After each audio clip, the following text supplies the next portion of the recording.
Certains d'entre vous, si vous avez une littérature magiste, scientifique, et que vous aimez les phénomènes magiques, et c'est souvent pour ça que vous suivez le contenu autour de Grand Maître Wolf, car c'est comme ça qu'il est devenu connu, eh bien vous connaissez certainement Dean Radin. Dean Radin. Cet auteur américain est un scientifique un des rares qui étudie les domaines de la magie et du psychique, donc des pouvoirs psychiques entre guillemets. Pourquoi est-ce que certaines personnes arrivent à ressentir beaucoup plus que le hasard quand on les regarde? Pourquoi est-ce que certaines personnes peuvent influencer le cours des choses d'une manière ou d'une autre? Tout ça, ce sont des secteurs de recherche qui sont étudiés par l'Institut de Dean Radin, que vous trouvez en description. Dean Radin et Grand Maître Wolf ont eu une discussion qui pour l'instant ne contient que 2 parties. Et je vais commencer par cette traduction-là, qui est la plus... voilà, il faut être accroché. Donc je vous souhaite un très bon visionnage, ceci est la partie 1. Ok, donc voilà les sujets que je voulais aborder pour cette interview. Au début, je voulais commencer par le point de vue d'un magicien. Parce que j'ai imaginé que le sous-titre pour cet épisode pourrait être « La magie pratique pour un cerveau d'homme moderne, l'esprit de l'Européen éduqué occidental ». Cet esprit aurait tendance à penser que la magie est quelque chose qui n'a pas de cause ou qui n'a pas de cause connue. C'est magique, ça apparaît comme ça. Et du coup, il en résulte que beaucoup d'esprits éduqués disent « c'est impossible, toute chose doit avoir une cause ». Il y a des choses qu'on ne comprend pas, mais il doit y avoir une cause que l'on n'a pas encore identifiée. Et dans l'esprit réductionniste matérialiste, il n'y a pas de cause pour tous les phénomènes magiques. C'est pour ça que je voulais commencer par parler du point de vue d'un magicien, de l'état d'esprit d'un magicien.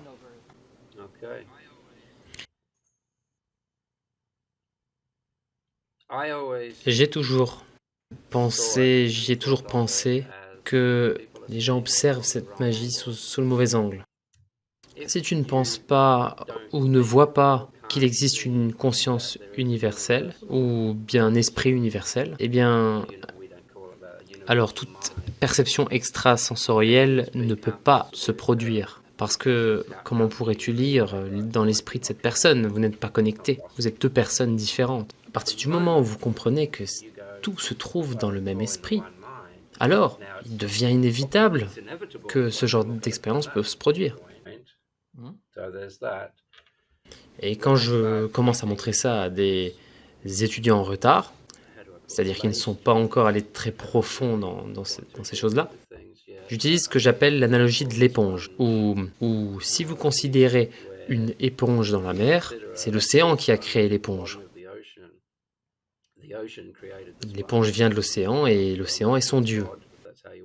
Et pourtant, c'est une éponge, donc il y a de l'océan dans l'éponge. Et en même temps, l'éponge est dans l'océan. Et donc, si on est capable de se voir comme une éponge, eh bien ça répond à toutes les questions concernant les perceptions extrasensorielles et la magie. Et c'est la même chose que si maintenant je vous demandais d'être conscient de votre orteil droit. Eh bien soudainement, vous êtes dans cet orteil droit et vous devenez conscient de lui. Vous venez de changer les coordonnées de votre conscience, de votre concentration. Et si vous réalisez qu'il n'existe seulement qu'un esprit, et que tout est dans cet esprit, et que cet esprit est dans toute chose, alors les perceptions extrasensorielles ne sont rien d'autre que la concentration sur d'autres coordonnées de l'espace et du temps. Si je peux me focaliser sur les coordonnées où tu es, il n'y a pas beaucoup de différence entre ce que tu viens de faire, ce que vous venez de faire avec votre orteil droit, lorsque vous avez mis votre conscience dedans. Et je ne parle pas de la connexion nerveuse entre l'orteil et le cerveau. Je parle bien de la conscience que vous avez mis dans l'orteil à ce moment-là. C'est aussi simple que ça. Et lorsque vous prenez ça en vous comme une réalité, eh bien, pour parler scientifique, l'effet placebo commence à arriver, commence à prendre sa place. Et la magie apparaît directement. Et après, il ne reste plus qu'à devenir de plus en plus aguerris dedans. Ok, mais si c'était aussi simple que ça, et peut-être que ça l'est, eh bien, pourquoi est-ce aussi difficile pour toutes ces personnes qui aimeraient, par exemple, voir les choses à distance? Et il existe des gens qui sont naturellement bons dedans, mais c'est plutôt rare. Et il y a des gens qui peuvent s'entraîner énormément pour finalement devenir à peine meilleurs. Et une bonne partie des gens n'y arriveront jamais. Il y a, il y a forcément quelque chose d'autre qui rentre dans l'équation. C'est l'identification, votre identité. Si vous vous identifiez complètement à ce corps que vous habitez, et surtout le programme qui s'y joue, alors c'est un énorme obstacle. Et pire que ça, c'est un mur, une barrière immense finalement. Parce que tout simplement, votre système de croyance ne vous laissera pas y aller. Et ce serait pour ce rapide. Oui, ça fait sens, effectivement. C'est comme une barrière. Alors moi, j'utilise cette analogie. Si je vous demande maintenant de marcher sur une planche de cette largeur que je mets dans votre jardin, vous pourrez marcher sur cette planche et puis la traverser sans problème, tout en, tout en parlant, tout en allumant une cigarette. Traverser cette planche ne poserait pas de problème. Mais si je mets cette planche maintenant en hauteur au-dessus d'un gouffre, eh bien votre identité qui s'identifie à ce corps vous empêchera catégoriquement d'employer cette planche.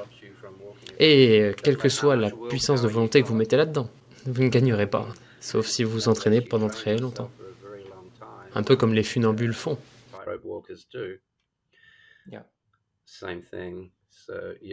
Les gens ont tendance à sous-estimer le pouvoir des croyances, catégoriquement. Et cela vous réparera ou vous en empêchera.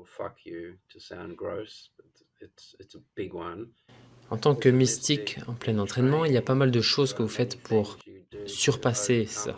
Par exemple, pendant mon entraînement en Himalaya, et en Chine, ils ont la même chose. Mais je n'ai pas démarré en Chine. Moi, j'étais en Himalaya. À cette époque, j'ai passé une année entière avec un bandeau sur les yeux. Littéralement, je n'ai pas vu la lumière du jour pendant une année. Et c'est comme être aveugle. Et alors on apprend dans ces conditions à étendre notre conscience. Et apprendre n'est même pas le bon mot. Ça vient tout seul en réalité. Ça vient de la nécessité. Oui, la nécessité, exactement. Je suis fatigué. Et donc, par nécessité, on commence à développer ce sixième sens. Après, on va passer une autre année avec de la cire d'abeille dans les oreilles. Et là, cette fois-ci, on devient sourd. Et encore une fois, la même chose se passe. Et après, on passe encore une année sans parler. Et donc, on apprend à parler avec des gestes et le visage, et l'expression du visage. Mais après un certain moment, on est capable de transmettre une sensation lors des discussions avec les gens. Un bon exemple que vous pouvez reconnaître, c'est par exemple si vous entrez dans une salle où un couple vient juste d'avoir une engueulade. Vous arrivez et waouh, cette atmosphère est tranchante comme un rasoir. Et même si vous ne savez pas qu'il y a eu une engueulade ou quoi, juste avant d'arriver, c'est là. Il y a quelque chose qui remplit la pièce. Et ça devient vraiment palpable, vous pouvez le ressentir. Vous apprenez que ceci existe et vous apprenez à vous en servir et à l'étendre et à le faire revenir. Et tout cela devient des ingrédients de ce gâteau qu'on appelle faire de la magie. Je crois que lorsque l'on grandit dedans, c'est tout ce qu'on fait, eh bien ça devient normal, on termine par ne faire qu'un avec ces faits-là, ça devient notre art. Mais si vous démarrez à un âge avancé, comme à peu près tout finalement, eh bien vous allez avoir de sacrés casse-têtes et beaucoup de difficultés.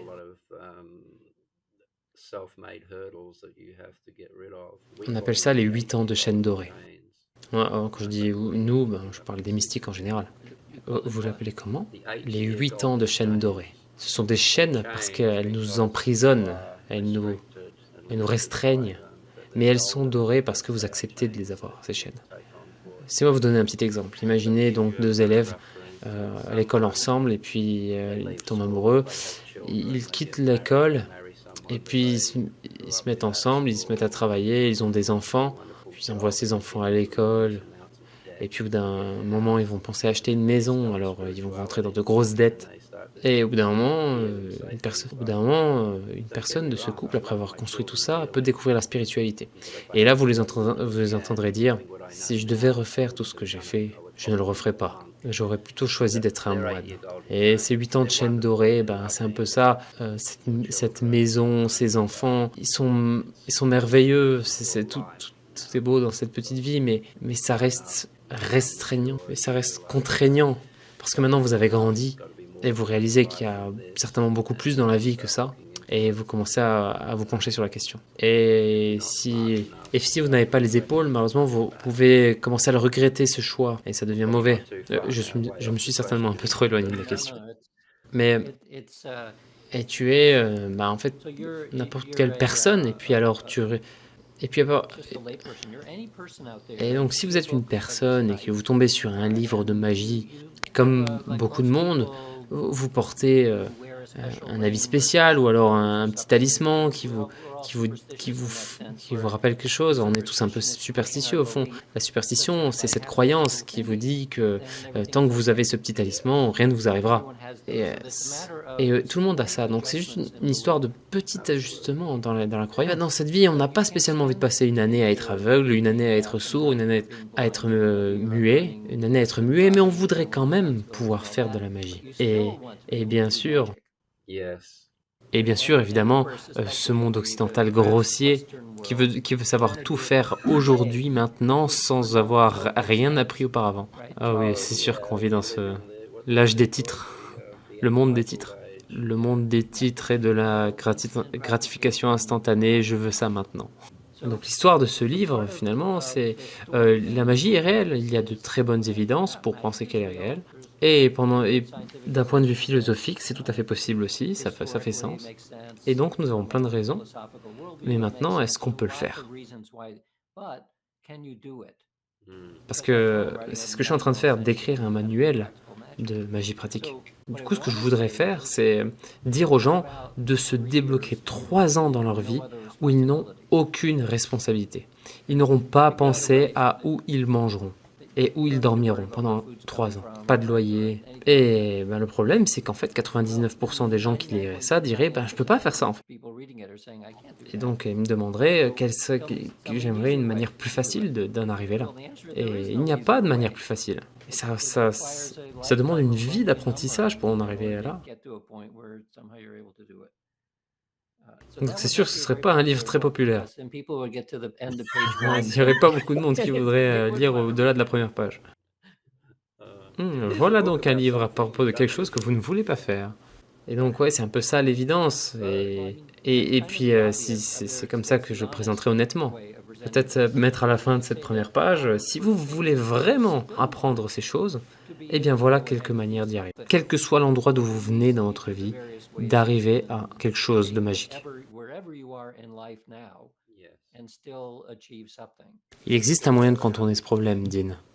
Oh, le secret. Quel est ce moyen de contourner ce problème?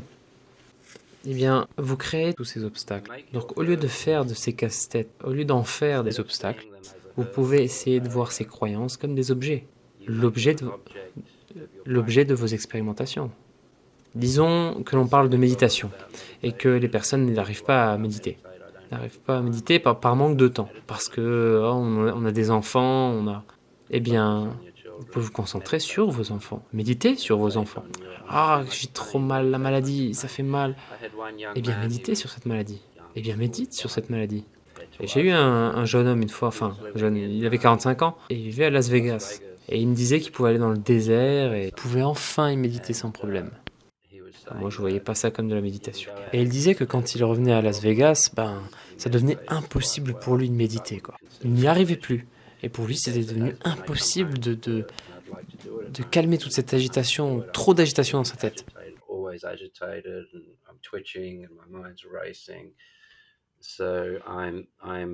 Et donc, il a fini par abandonner le fait de pouvoir méditer ailleurs que dans le désert. Et voilà, la première chose que je lui ai répondu, c'est: mais pourquoi n'as-tu pas médité sur cette agitation?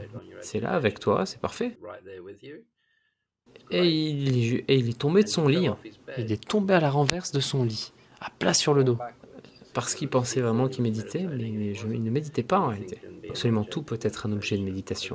Mais à un moment, effectivement, il faudra lâcher cet objet. Mais sachez qu'un objet peut être utilisé pour méditer dessus. Si vous avez des enfants et que ces enfants sont des vrais galopins, eh bien, vous avez cette chose qui monte en vous. Ah, purée, ces enfants, qu'est-ce qui m'énerve? Ils sont toujours en train de gueuler. Eh bien, observez cette sensation. Et tout d'un coup, ben, ce n'est plus une barrière. Ça devient quelque chose que vous pouvez vous entraîner, ne plus répondre à ces compulsions. C'est plutôt ça la méditation, la non-réponse.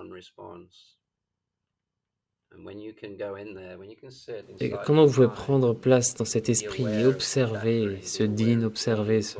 Enfin, imaginons que toi, Dean, tu fais cette méditation. Eh bien, tu observes tu observes cette parlotte interne de cette voix qui prétend être Dean, et puis les pensées qui vont dans ce sens, et puis dans ce sens, et puis le nez qui gratte.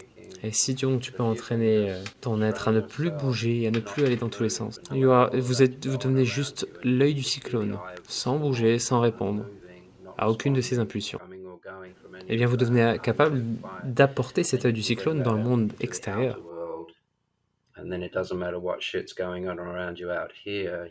Et quand vous serez sur votre lit de mort, le jour de votre mort, vous devenez capable d'être centré. Si vous pouvez maintenir cette rectitude. Et la plupart des gens ne se rappellent de rien le moment de leur mort, à cause de l'effroi et de l'horreur face à la mort. Mais si vous êtes capable de rester dans ce centre et de cristalliser cette magnifique, parfaite conscience que vous avez finalement quand vous venez de naître, eh bien vous serez capable de voir le corps qui s'éteint petit à petit. Mais vous ne répondrez pas au corps qui s'éteint, vous l'observerez. Et sans vous en rendre compte, le corps peut avoir été déclaré comme mort, que vous seriez encore en train de l'observer. Et c'est ce dont parle le livre de la mort tibétain. Et c'est d'ailleurs quelque chose que j'ai pratiqué, une pratique du livre des morts qui consistait à rester pendant 1 an auprès des personnes qui étaient sur le point de mourir. Et donc j'avais à les amener doucement vers la mort, mais en conservant. Parce que dans cette région-là, ils disent que c'est en 3 jours que l'esprit quitte complètement le corps qu'il habitait. Et donc il s'agit de guider les gens de cette manière.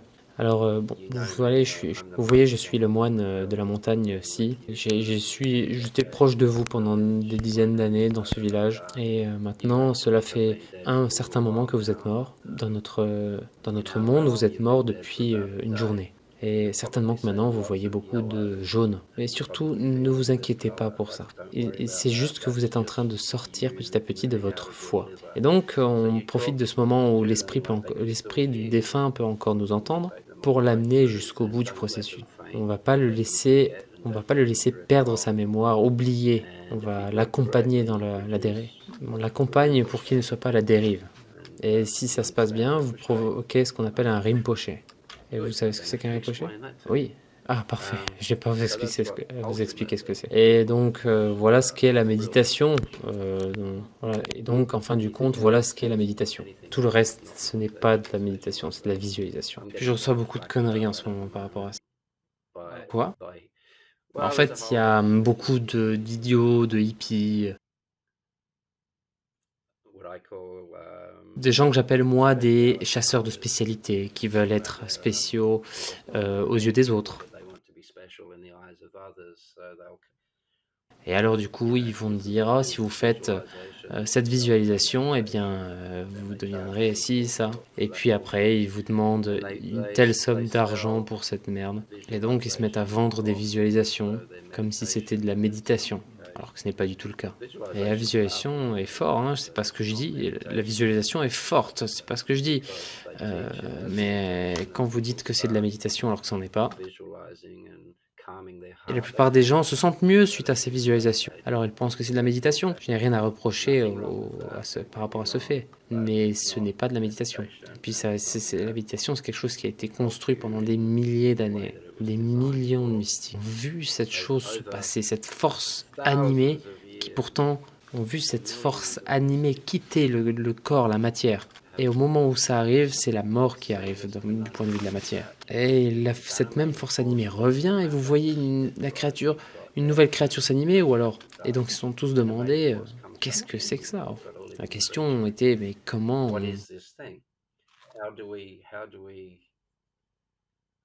on se réidentifie à cette force? Et comment on fait pour donc différencier ce qui est de l'ordre de la matière et de l'ordre de cette âme? Quelle est la et pour faire court, en gros, sur toutes ces milliers d'années, ces millions de mystiques ont peaufiné et amélioré la méthode. Ils ont fini par en arriver à seulement quelques pratiques, mais qui finalement sont la base pour en arriver à mieux comprendre. Cet exercice vont vous réidentifier à la force qui anime la matière, ce qu'on peut appeler, ce qu'on peut appeler l'esprit originel. Cet esprit originel qui a créé tout ce que vous connaissez, cet océan qui a créé toutes les éponges que vous êtes, et cet esprit originel par lequel vous êtes né avec, que la nature a produit pour vous. Et on appelle ça un petit peu on appelle ça l'hôte et l'invité. Quand vous êtes né, donc, un beau bébé, tout nouveau, immaculé, propre de toute croyance, pas de pensée, d'opinion. Et maintenant, cet ego arrive dans ce corps. Nourri par les personnes à l'extérieur, en commençant par les parents. Et ce sont des artifices humains. Ce sont des artifices humains que l'on va appeler l'invité. Et cet invité finit par devenir qui on est. Parce qu'elles sont venues après, en fait. Et c'est de cela qu'on devra s'occuper plus tard dans notre vie. Si vous décidez de suivre le chemin du mysticisme. Et donc, si vous observez toutes ces traditions qui ont constamment produit des gens illuminés, vous allez voir qu'il y a un fil d'or et que ce fil d'or est identique à toutes les traditions.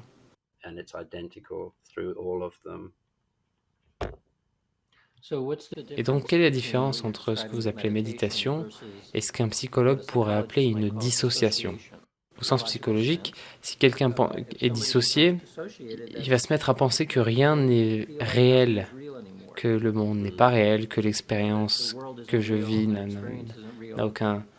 aucune réalité. Et donc c'est le point où ça commence vraiment à devenir pathologique. Et c'est considéré comme complètement débilitant et même Et donc on ne fait plus la différence entre nous et quoi que ce soit d'autre, puisque plus rien n'est réel à nos yeux. Donc du point de vue d'être une personne productive en société, ce n'est juste plus possible. Oui, je comprends, je vois. Mais ces personnes-là s'identifient encore à un ego à ce moment. Parce qu'en méditation, justement, on observerait cette dissociation. Et puis finalement, on finirait par en sourire. Et on finirait par lui sourire au nez. Et on finirait par lui sourire au nez. Et ça ne deviendrait plus ni un problème ni une barrière. Puis on se mettrait finalement à voir que c'est qu'un état mental qui n'est pas réel, qui n'est pas vrai. Et on ne ferait rien par rapport à cette dissociation. Enfin, après, si on revient à John Nash, c'est quelque chose de très similaire. C'est pas une dissociation, mais c'est la capacité à être capable d'ignorer ce qui se passe. Et donc, j'ai beaucoup... Excusez-moi, je suis vraiment fatigué. J'ai de gros succès avec des personnes qui ont certaines psychoses. Et les gens qui sont atteints de schizophrénie. Et je vais les amener dans un état d'esprit où ils deviennent capables d'observer leur schizophrénie. Et cette personnalité qu'ils pensaient être eux. Et c'est là, et donc ils peuvent observer leur ego devenir schizophrène en temps réel. Et quand ils deviennent bons à ça, et quand la psychose devient incontrôlable, au lieu de prendre des médicaments ou autres substances, ils peuvent enfin s'asseoir et puis deviennent capables de s'asseoir, d'attendre, d'observer et de dire « Ok, mon ego, tant que tu voudras pas me laisser le contrôle, je resterai là, je bougerai pas. » Et donc c'est une manière d'arriver à cette belle conscience propre et immaculée. Et cet état de conscience n'est pas physiologique. Et cette conscience, elle ne succombe pas à une psychose, une schizophrénie. Cette conscience, elle n'est pas physique, elle est bien au-delà. Et donc tout le problème devient la concentration. Et donc dans le fait de cristalliser, de cristalliser cette concentration, et donc de cristalliser cette conscience, et de faire que cette conscience vous protège comme vous vous protégerez votre propre cœur, comme le centre du lotus. Donc voilà ce que c'est. Vous êtes le duel ce duel dont vous avez hérité à votre naissance. Et vous devez vous protéger. Vous n'autorisez plus les choses du cerveau, de la matière, à déranger la conscience. Et c'est un focus que c'est une concentration que vous devez apprendre, et ça s'appelle la cristallisation. Et vous devez apprendre à cristalliser cet état, qui ne puisse jamais vous quitter. Et donc, lorsque vous êtes en train d'entrer et de sortir de cet état méditatif, vous n'avez pas encore, tant que ça arrive, vous n'avez pas encore cristallisé cet état. Ce qui veut dire que vous ne vous êtes pas encore réellement identifié à la conscience qui habite votre corps. Cristalliser, ça veut dire, oh mon Dieu, je pensais que j'étais ces pensées, mais en fait, ce ne sont pas vraiment moi. Et pour autant, la personne qui pense qu'elle n'est pas ses pensées, eh bien, c'est pas celle qui comprend vraiment. La connaissance, le knowing, c'est quelque chose de très subtil. Pour l'illustrer, on peut se demander comment on sait qu'on aime notre femme ou notre mère. Eh bien, on le sait juste. Et donc, au moment où vous êtes capable de commencer à vous identifier à cette conscience avec laquelle vous êtes né, et que l'identification aux pensées, à la psychologie vous a été insignifiante, c'est comme avoir un chien que vous aimez énormément, même s'il fait caca sur le tapis. Donc, quand vous êtes en train d'expérimenter cette forme primordiale de conscience, pas mal. On utilise le mot « toi »,« tu » pour pointer ce que cette chose est. Ces mots-là, « tu »,« je », sont des manières d'encapsuler notre ego dans des choses. Mais c'est par opposition, justement, au reste de l'univers. Tu entres dans ce corps et tu en meurs. C'est donc la dénomination d'une contrainte. Donc j'ai la confusion suivante dans mon esprit, cette confusion ressemble un petit peu au spiritualisme matérialiste. C'est prendre ce concept que le spirituel est connecté à toute chose et que toute chose est un, et toute chose est une belle lumière, toute chose est belle et toute chose est lumière.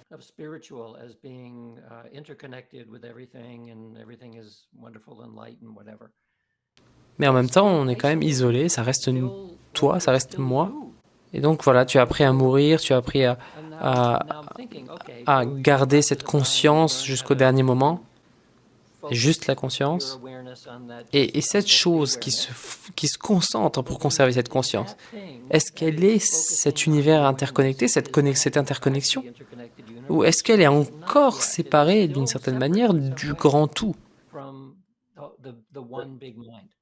Non, c'est plus grand que ça. C'est la conscience qui justement produit cette concentration. Mais est-ce que c'est la conscience universelle alors? Parce que des fois j'utilise ce terme de petite mère et grande mère. Donc la petite mère est ta conscience dans ton corps. Et donc la grande mère est la conscience universelle. Tant qu'on est dans le corps, on est la petite mère. Voilà, avec mes jeux, moi, tu, etc. On se sent comme étant une conscience interne à ce corps. Et donc dans le processus d'arriver à une conscience mystique, c'est de reconnaître que la petite mère fait partie de la grande mère. C'est une goutte dans l'océan. Mais en attendant, on reste une goutte. Il y a quelque chose qui nous fait penser qu'on est une goutte, jusqu'au moment où on a l'expérience dans mystique maximale, où on réalise complètement qu'on est tout avec qu'on est l'océan complètement. Et donc, très peu arriveront là, ou très peu auront le talent naturel d'y arriver. Mais toujours est-il que pour être un magicien vraiment efficace, on doit opérer dans le monde à partir du point de vue de la grande mère, pas la petite mère, de manière permanente, exactement.